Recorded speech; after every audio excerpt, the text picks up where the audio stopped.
kita membahas jaringan komputer, ada banyak istilah-istilah yang akan digunakan dan perlu dipahami. Di antaranya sebagai berikut. Yang pertama, node. Yang kedua, segmen. Yang ketiga, backbone. Yang keempat, network interface card. Yang kelima, media access control. Yang keenam, unicast. Yang ketujuh, multicast. Yang kedelapan, broadcast. Yang pertama, node. Apa itu node?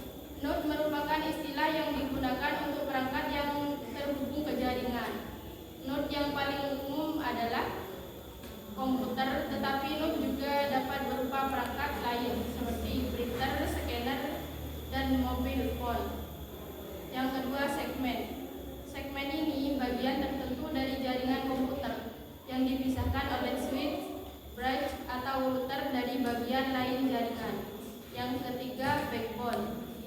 Backbone adalah kabel utama dari jaringan yang menjadi tempat semua segmen-segmen jaringan yang lain terhubung dengannya. Backbone mempunyai kemampuan transfer data yang jauh lebih besar dibandingkan semua segmen yang ada. Jika dibandingkan, satu segmen mungkin dapat mentransfer data dengan kecepatan 10 Mbps, sedangkan satu backbone dapat mentransfer data hingga 100 Gbps. Yang keempat, network interface card, yaitu perangkat yang digunakan oleh komputer atau gadget yang lain untuk dapat terhubung dengan jaringan. Pada komputer desktop, NIC yang digunakan biasanya merupakan Ethernet card yang mempunyai kecepatan 10 atau 100 Mbps dan dipasang pada slot yang ada di motherboard.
Apa itu uang? Uang adalah suatu benda yang dengan mudah dan umum diterima oleh masyarakat untuk pembayaran pembelian barang,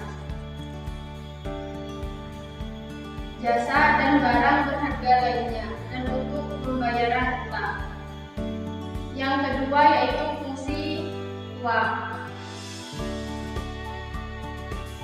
Fungsi uang yakni sebagai alat tukar, alat satuan hitung standar atau ukuran pembayaran yang ditunda. Yang selanjutnya, alat penyimpanan kekayaan. Yang selanjutnya, alat pengalih nilai atau kekayaan. Yang pertama yaitu alat tukar. Apa itu alat tukar? Alat tukar yaitu fungsi uang sebagai alat tukar tidak diragukan lagi. Misalnya, seorang petani membutuhkan jagung. Dia dapat menjual hasil panen untuk mendapatkan uang. Uang hasil penjualannya bisa untuk beli kebutuhan lainnya, untuk membeli cangkul atau alat-alat bertani lainnya. Yang kedua, alat satuan hitung. Alat satuan hitung ini digunakan untuk menghitung harga sebuah barang. Nilai suatu barang dapat ditukar dengan uang.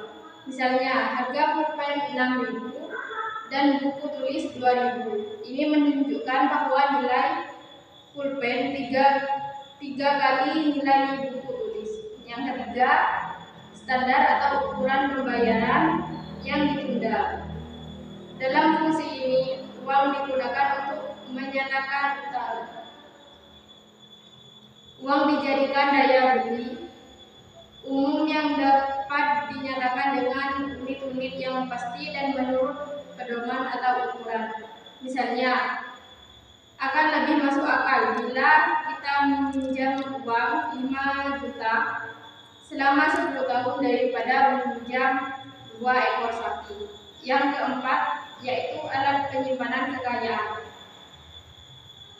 Manusia berusaha untuk tidak mengkonsumsi semua pendapatannya. Sisa pendapatan yang tidak dikonsumsi disimpan di rumah atau di bank untuk keperluan pada masa yang akan datang. Dengan kata lain, manusia menyimpan uang untuk kebutuhan masa mendatang atau mengantisipasi pengeluaran yang tidak terduga sebelumnya. Yang kelima yaitu alat pengalih nilai atau kekayaan. Uang dapat berfungsi untuk mengalihkan nilai. Misalnya, Ibu Linda oleh PT perusahaan dipromosikan untuk menduduki jabatan kepala cabang di Makassar. Sebelumnya, Ibu Linda telah memiliki rumah di Jakarta. Ibu Linda berhasil memindahkan rumah miliknya tersebut ke Makassar. Dia menemukan jalan keluar, yaitu menjual rumah di Jakarta dan membeli rumah di Makassar. Menurutnya tidak mungkin memindahkan fisik rumah dari Jakarta ke Makassar. Jadi uang berfungsi sebagai alat pengalih nilai.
Jenis-jenis dan fungsi uang.